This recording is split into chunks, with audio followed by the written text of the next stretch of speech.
성가대 귀한 찬양에 감사를 드립니다. 네. 찬양이 너무 좋습니다. 제가 제 플레이리스트에 넣어서 말 그대로 날마다 듣고 싶네요. 한번 이번 주는 그렇게 해봐야 될 것 같습니다. 네. 빗소리가 좋네요. 네. 네. 빗소리가 마음에 안 드시는 분들도 계실 테고 또 좋게 들리는 분도 계시겠지만 지난주에 우리는 이제 고린도 전서의 말씀을 가지고 한 몸이 된다는 것에 대한 말씀을 나누었습니다. 그래서 성경은 우리가 한 몸을 이루어야 한다고 하는데 우리 서로 다른 삶의 정황들이나 형편, 처지에 있는 우리들이 한 몸이 된다는 것은 어떤 모습으로 하나가 되는 것을 뜻하는지 우리는 함께 나누었습니다.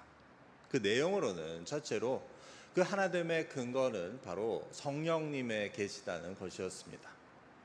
그래서 우리 모두가 한 분 성령을 통해 거듭나게 될 때, 그래서 새 사람이 되면 우리에게는 이전의 처지나 신분, 삶의 모습들은 문제가 안 되고 그것과 상관없이 우리가 새롭게 갖게 되는 새로운 정체성, 즉 하나님의 자녀라는 것으로 인해 우리가 하나 될 수 있다는 것입니다.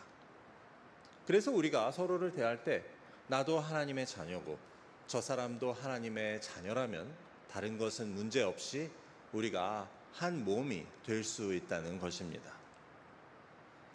둘째로 성경이 말하는 한 몸이 된다는 것은 서로가 유기적인 관계가 되는 것을 뜻했습니다. 그럴 때 우리는 서로가 겉모습이 다르다고 아니면 남들보다 약하다고 해서 쓸데가 없거나 덜 귀하다고 할 수 없습니다. 더 약하게 보이는 지체가 도리어 더 없어서는 안 되고 귀한 존재들이라는 것입니다. 그래서 우리의 공동체 역시 우리네 약한 지체들을 없어서는 안 되고 귀한 존재로 우리가 여길 수 있을 때 우리는 비로소 한 몸이 된다고 할 수 있습니다. 마지막으로 한 몸이 된다는 것은 다른 어느 누가 아프고 슬픔 가운데 있는데 나 혼자 나는 행복하다고 말할 수 없다는 그러한 내용이었습니다. 반면에 어떤 한 지체가 영광을 누리면 그것은 다른 모든 지체의 즐거움이 되는 것이 바로 한 몸됨의 증거라고 사도 바울은 말합니다. 어느 지체는 고통 중에 있는데 나는 행복하다고 할 수 없는 것이 한 몸을 이루는 것의 증거가 되는 것을 우리는 기억해야 합니다. 그런데 이 말씀을 통해 우리는 이제 이런 질문을 하게 됩니다. 그렇다면 우리 교회 내에서만 우리끼리 잘 한 몸을 이루고 마면 되는 것인가? 우리만 하나가 되면 되는 것인가 하는 질문입니다.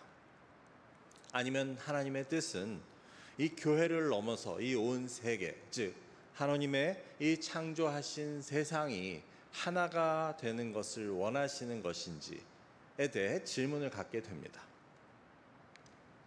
이 질문을 가지고 생각해 볼 때 우리는 하나님의 그 하나됨의 뜻은 이 교회뿐 아니라 마땅히 하나님의 창조 세계에도 해당이 된다는 것을 생각하게 됩니다.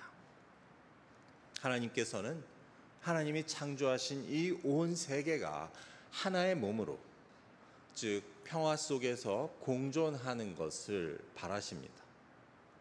그리고 사실 이 온 세계를 하나님은 하나의 몸으로 창조하셨다고 할 수 있습니다. 비록 그래서 이 교회가 한 몸이라는 것과는 달리 이 온 세계가 하나 된다는 것, 하나의 몸이라는 것은 어쩌면 너무 광범위하게 여겨질 수 있고 또 우리에게 직접 와닿지 않을 수 있지만, 그럼에도 지난주에 나누었던 이런 세 가지 내용들은 우리 교회 공동체뿐만 아니라 이 지구촌에도 적용이 될 수 있다는 말입니다. 우리가 이 온 세상을 하나님이 창조하신 것으로 바라볼 때 이 온 세상 그리고 그 가운데 온 인류는 모두 하나님으로부터 비롯된 것이라는 것을 깨닫게 됩니다.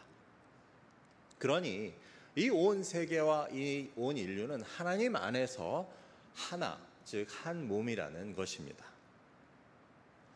바울은 로마서 11장에서 로마서의 전반부를 마무리하면서 이렇게 말합니다. 이는 만물이 주에게서 나오고 주로 말미암고 주에게로 돌아감이라. 그에게 영광이 세세 있을지어다. 아멘. 이 말은 세상의 모든 것이 하나님으로부터 하나님을 통해서 나오고 그리고 하나님에게 속했다는 의미입니다. 그래서 이처럼 하나님께서 이 모든 만물을 지으셨다면 그 모든 것은 하나님으로 비롯된 하나이고 또 한 몸을 이룬다는 것을 성경은 보여줍니다. 그래서 우리가 지난주에 나눈 말씀을 이 지구촌에 적용을 해보자면 이 지구촌 역시 이에 속한 모든 자연과 인류가 서로 유기적인 관계를 맺으며 그 어느 하나도 필요가 없거나 덜 귀한 것이 없다는 것을 보여줍니다. 없어도 되는 것은 없으며 약해 보이는 것이 중요하고 귀하다는 것입니다. 여러분, 하지만 우리가 인류의 역사를 돌아보면 우리의 역사는 어땠습니까? 스스로 우월하다고 여기는 자들이 약한 자들을 지배하고 착취하고 심지어 땅을 차지하기 위해 약한 자들을 몰살해온 그런 역사가 아닙니까?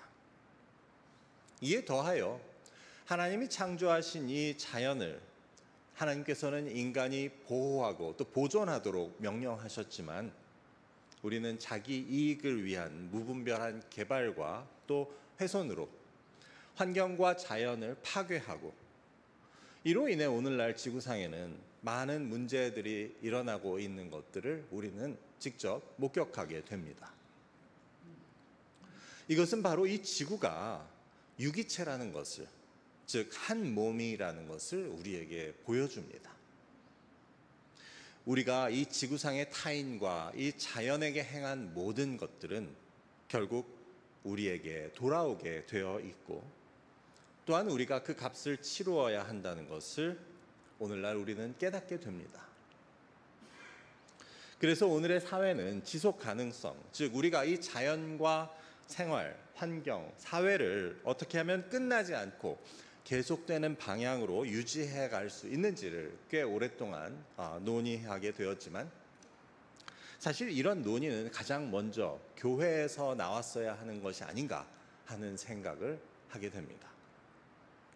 즉 하나님이 지으신 이 창조 세계가 하나의 몸이라는 우리의 그런 신앙적인 인식이 있었다면 가장 먼저 교회에서 하나님의 창조 세계를 보존하고 지속 가능한 것으로 만들기 위한 고민과 노력이 있어야 했다는 말입니다. 이와 동시에 이 지구촌이 한 몸이라면 우리는 이 지구 반대편에서 사람들이 당하고 있는 고통이나 배고픔, 그런 것들이 나와 상관없는 일이 아니라는 것을 깨닫게 됩니다. 이것은 교회가 한 몸이 된다는 것에 있어서도 중요한 것이었습니다.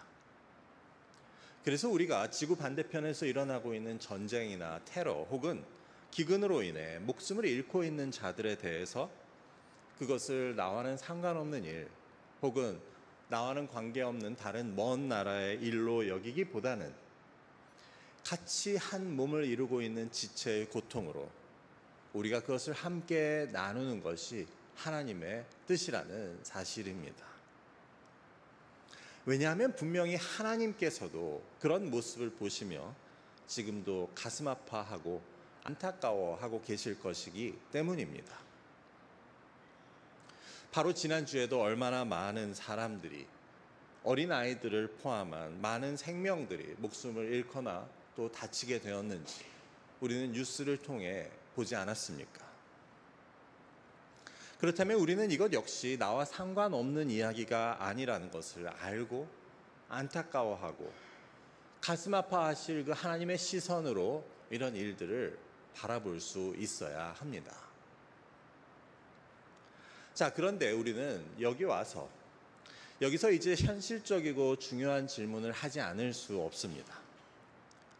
만일 그게 우리의 문제라면, 우리 교우의 일이라면 우리가 무엇이든지 할 수 있고 또 하는 것이 당연하겠지만 지구상에서 일어나는 전쟁과 테러, 기근이 얼마나 많은데 내가 그것들을 다 어떻게 아파하고 또 그것들을 어떻게 도움을 줄 수 있는가 하는 질문을 하게 됩니다.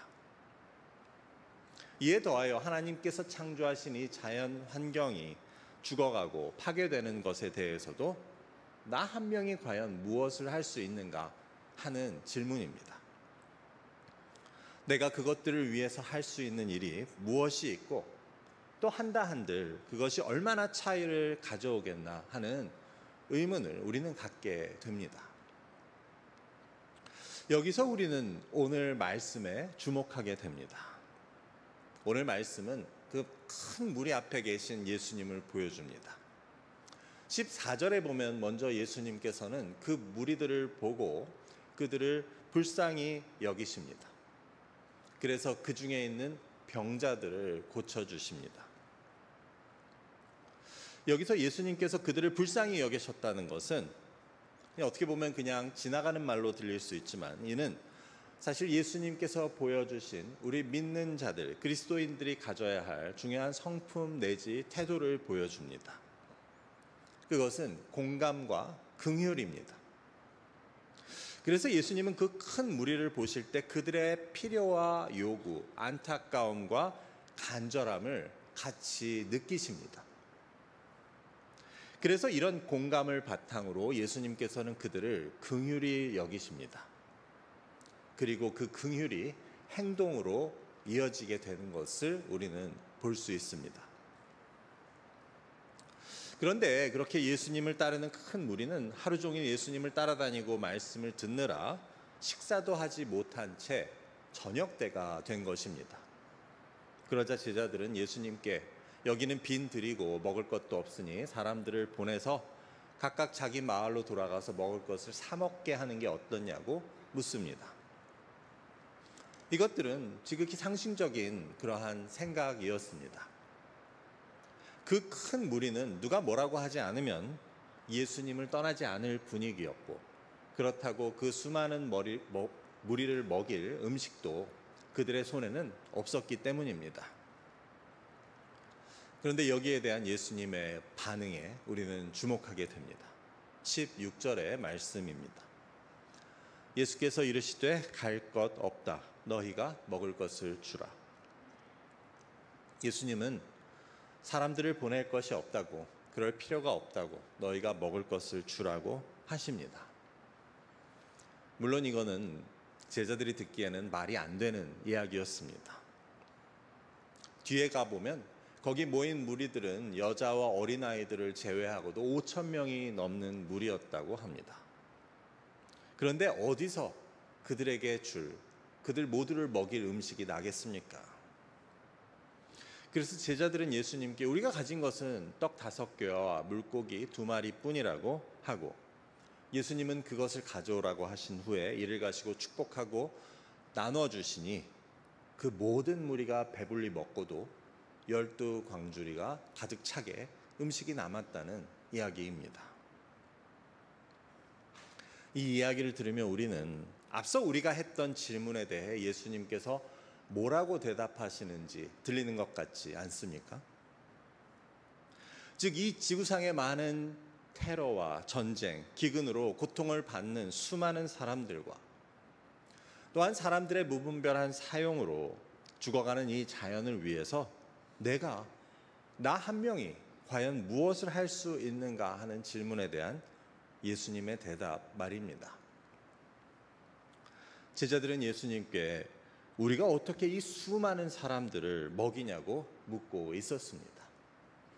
왜냐하면 그들이 가진 것은 한 사람이 먹기에도 부족한 떡 5개와 물고기 2마리 뿐이었기 때문입니다. 하지만 예수님께서는 아마도 누군가 한 명이 도시락으로 가져왔을 법한 그것을 가져오라고 하십니다. 그리고 그것을 가지고 5,000명이 넘는 무리들을 먹이고 계셨습니다. 그 한 사람이 내민 조금의 음식을 가지고 수천 명이 배불리 먹는 기적을 이루어주고 계셨습니다.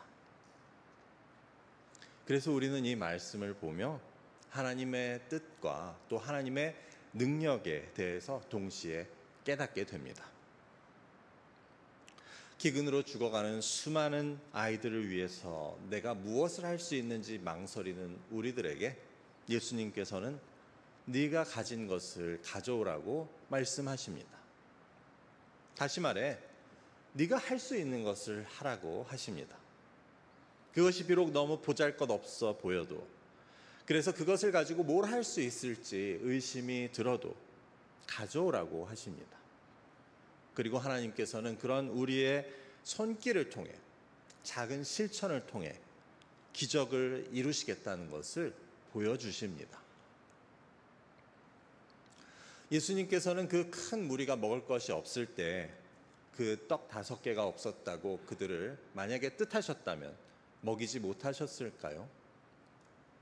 필요하다면 돌을 가지고도 떡을 만들어 먹이실 수 있는 분이셨습니다. 하지만 예수님께서는 누군가의 손길을 통해, 다시 말해 사람을 통해 일하고 계셨습니다.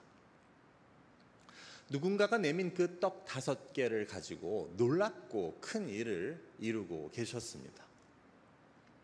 그것이 하나님께서 일하시는 방식이라고 할 수 있습니다. 사람이 없다고 하시고자 하는 일을 못하시는 분이 아니시지만 사람을 통해, 그것도 믿음의 사람의 작은 실천을 통해 일을 이루시는 분이십니다. 그래서 우리 역시 내가 가진 떡 5개를 내어드릴 수 있는 것이 중요합니다. 그리고 그것을 가지고 하실 하나님의 그 크고 놀라운 일을 기대하며 믿음으로 그것을 내어드릴 수 있어야 합니다. 그럴 때 하나님께서는 바로 나를 통해, 비록 내가 가진 것은 너무 보잘것없이 보이고 그걸로 무슨 문제가 해결될 수 있을까 하는 생각이 들더라도 내가 상상하지도 못하는 크고 놀라운 일을 하나님께서는 그것을 통해 이루신다는 것을 우리는 오늘 말씀을 통해 확인하게 되고 또 이것을 믿을 수 있어야 합니다. 우리의 작은 손길을 통해 이루어질 수 있는 가장 큰 일은 무엇이겠습니까? 그것은 바로 생명을 살리는 일이 될 것입니다. 소망이 끊어진 자에게 아주 작은 소망이라도 줄 수 있다면, 아무도 나의 고통이나 문제에 관심이 없다고 느낄 때 누군가 나를 생각하고 나를 도우려고 한다는 것을 전해주는 것은 생명을 살리는 일이 될 수 있습니다. 특별히 하나님이 그것을 가지고 일하실 때 우리는 우리가 가진 떡 5개를 가지고 생명을 살릴 수 있다는 것을 잊지 말아야 합니다. 나 하나는 부족하다고 하더라도 만일 이 지구상의 모든 기독교인들이 이런 마음과 생각을 가지고 그것을 실천에 옮긴다면 어떻게 되겠습니까? 전 세계 인구의 4분의 1에서 많게는 3분의 1까지가 기독교인이라는 통계를 보게 되는데, 이들만이라도 이 지구상의 온 세계가 하나님의 창조 공동체로서 한 몸이라는 인식을 갖는다면, 그래서 자연과 인류 그리고 서로를 보존하고 보호하려고 돌보려는 작은 행동들을 실천에 옮긴다면 이 땅은 어떻게 변할 수 있을까요? 과거에 십자가를 앞세우고 식민지를 정복하고 원주민들을 몰살했던 일들을 회개하고 사과하고, 지금까지 자신의 이익을 위해 무분별한 사냥과 자원 착취로 생태계를 파괴해온 그런 사람들 중에 기독교인들만이라도 이를 되돌리려고 지금이라도 힘쓴다면 우리가 사는 이 지구의 모습은 달라질 수 있지 않을까 싶습니다. 설교의 앞부분에서 하나가 되고 한 몸이 된다는 것을 다른 말로 평화로운 관계 속에서 공존하는 것이라고 표현해 보았습니다. 즉 하나가 되고 한 몸이 된다는 것은 서로가 평화로운 관계 속에서 함께 공존하는 것이라고 할 수 있습니다. 그렇게 볼 때 우리는 성경 가운데 이사야의 예언 속에서 이러한 비전, 즉 온 자연과 인류가 하나 되고 한 몸이 되어 평화 속에서 공존하는 그 이상을 보게 됩니다. 이사야 11장 6절부터 9절까지의 말씀입니다. 그때 이리가 어린 양과 함께 살며 표범이 어린 염소와 함께 누우며 송아지와 어린 사자와 살진 짐승이 함께 있어 어린 아이에게 끌리며 암소와 곰이 함께 먹으며 그것들의 새끼가 함께 엎드리며 사자가 소처럼 풀을 먹을 것이며 젖먹는 아기가 독사의 구멍에서 장난하며 젖된 어린아이가 독사의 굴에 손을 넣을 것이라. 내 거룩한 산 모든 곳에서 해됨도 없고 상함도 없을 것이니 이는 물이 바다를 덮음같이 여호와를 아는 지식이 세상에 충만할 것임이라. 이 말씀은 이사야의 그 메시아 예언 속에서 그분의 다스림이 이 땅에 어떠한 모습을 가져오게 될지를 묘사한 것입니다. 그런데 그것은 바로 서로가 서로를 해하지 않고 상하게 하지도 않고 이처럼 평화롭게 평화 속에서 공존하는 모습이었습니다. 그래서 현실에서는 서로 먹고 먹히는 관계이고 서로 절대로 같이 어울릴 수 없는 존재들이 어울려 평화롭게 공존하는 그런 세계를 이사야는 환상을 통해 보게 됩니다. 그리고 이것은 바로 메시아가 이 땅에 오셔서 그분의 다스림이 이 땅 가운데 임하게 될 때 일어나게 될 일이었습니다. 그래서 이 비전은 하나님의 나라, 그 본질을 보여줍니다. 메시아이신 예수님께서는 이 땅에 오셔서 하나님의 나라를 선포하셨는데 그 예수님의 가르치심을 우리가 삶으로 살아내게 될 때, 다시 말해 그분의 다스림이 이 땅에 실현될 때 우리에게는 이런 모습들이 경험될 수 있다는 것입니다. 그것은 하나님의 나라의 모습입니다. 서로가 서로를 해하지 않고 상함도 없고 오직 여호와를 아는 지식이 가득해서 그 사랑의 복음이 다스리는 세상이 바로 이럴 것임을 이사야의 이 소중한 예언은 우리에게 보여줍니다. 그래서 우리 교회가 먼저 하나 되고 한 몸을 이루게 된다면 우리 교회 가운데는 이러한 하나님의 나라의 모습이 이루어질 수 있습니다. 서로가 서로를 해하거나 상하게 하지 않고 오직 여호와를 아는 지식만이 이 가운데 가득해서 복음의 다스림 아래 사랑의 법 아래서 서로가 평화롭게 공존하는 것입니다. 그리고 우리는 더 나아가서 이 땅이, 즉 하나님이 창조하신 이 세계 역시 이런 하나님의 나라의 모습에 가깝게 될 수 있도록 힘써야 합니다. 그것을 위해 우리가 할 수 있는 것은 내가 가진 떡 5개를 내어미는 것입니다. 지구 반대편에 있는 아픔과 고통, 굶주림 속에 있는 자들을 위해서 내가 할 수 있는 일을 직접 찾아서 실천하는 것입니다. 우리가 모두 그렇게 행할 때 하나님께서는 그 작은 것들을 가지고 하나님의 놀라운 기적과 역사를 일으키셔서 이 땅에 생명을 살리시고 또 이 땅이 하나님의 나라로 되어가는 그러한 일들을 이루어 주실 것입니다. 우리는 주기도문에서 이렇게 기도합니다. 하나님의 나라가 이 땅에 임하시며 하나님의 뜻이 땅에서도 이루어지게 하옵소서. 자, 우리는 말로는 이렇게 기도하면서 과연 하나님의 나라가 이 땅에 임하게 하기 위해서, 하나님의 뜻이 이 땅에 이루어지게 하기 위해서 무엇을 하고 있는지 돌아보게 됩니다. 왜냐하면 하나님께서는 다른 누구를 아닌 바로 우리를 통해 하나님의 나라가 이 땅에 임하게 하시고 바로 우리를 통해서 하나님의 뜻이 이 땅에 이루어지게 하실 것이기 때문입니다.